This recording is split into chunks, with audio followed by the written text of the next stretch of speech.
Hello các bạn, lại là mình đây.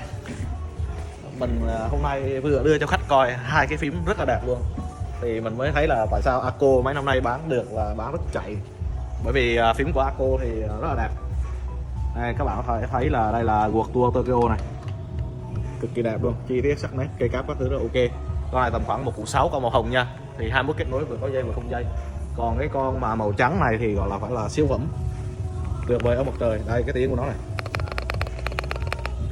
và đặc biệt là nó có cái màn hình rất là dễ thương ở đây đó. Xài được cả 31 kết nối luôn, vừa có dây vừa không dây vừa Bluetooth,